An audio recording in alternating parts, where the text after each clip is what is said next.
ఇంకా 2019 నుంచి 24 వరకు ఏం జరిగిందో నాకన్నా మీకే బాగా తెలుసు. ఆంధ్ర రాష్ట్రంలో ఒక విధ్వంస పాలన నడిచింది. కొత్త కంపెనీలు తీసుకురాకపోగా ఉన్న కంపెనీల్ని పక్క రాష్ట్రానికి తరిమేసే పరిస్థితి. ఒక లూలు, అమర్ రాజా, హెచ్ఎస్బిసి లాంటి సంస్థల దగ్గర నుంచి చివరి జాకీ కంపెనీ దగ్గర నుంచి కూడా వాటాలు ఇవ్వలేదని వాళ్ళని తరిమేసే పరిస్థితి మనందరం చూసాం. నేను ఆ రోజు ముఖ్యమంత్రిగా ఉన్న పులివెందల ఎమ్మెల్యేకి ఛాలెంజ్ చేశా, మీరు తీసుకొచ్చిన ఒక్క కంపెనీ పేరు చెప్పమని. ఇప్పటికి కూడా అక్కడి నుంచి సౌండ్ రాలా.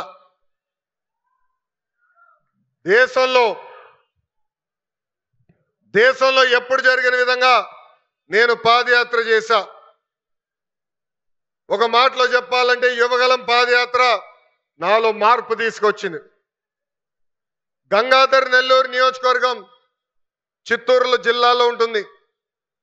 ఆ నియోజకవర్గంలో పాదయాత్ర చేస్తున్నప్పుడు ఒక రోజు రాత్రి చివరి గ్రామం అక్కడ నేను నడుస్తున్నప్పుడు ఒక తల్లిని చూసా.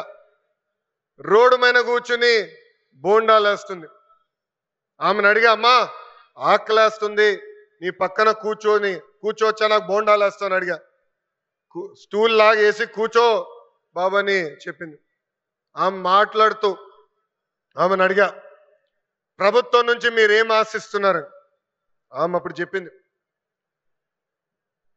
మద్యంకి మా భర్త బానిసుడయి చనిపోయాడు. 30 సంవత్సరాలుగా నేను ఇక్కడ కూర్చుని బోండాలు వేస్తున్నాను. రూపాయి జమ చేర్చి మా 2 బిడ్డల్ని చదివించాను. ఆ 2 బిడ్డలకి ఉద్యోగాలు కల్పించు బాబు అని ఆనాడు ఆమె కోరింది. ఇప్పుడు కూడా బాగా గుర్తు ఆ కోరిక.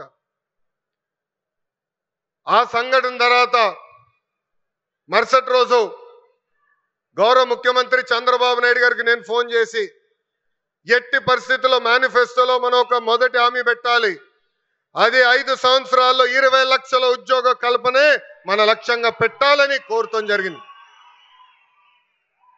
దేశంలో ఏ పార్టీ చేయని సాహసం ఎన్డీఏ ప్రభుత్వం చేసింది.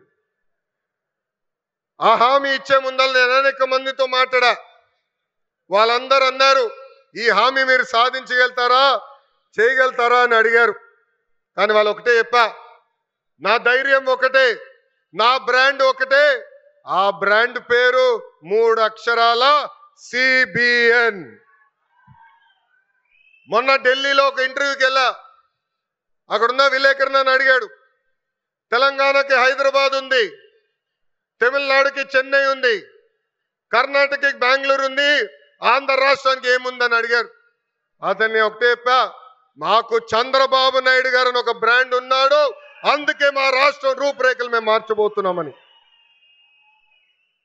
2024 ఎన్నికల్లో సైకో పాలకుకు బాయ్ చెప్పి సైకిల్, గ్లాస్, కమలం పాలన మనందరం కలిసికట్టుగా తీసుకొచ్చాం. గెలిచిన మొదటి రోజు నుంచి ఉద్యోగాల వేట మొదలు పెట్టాం.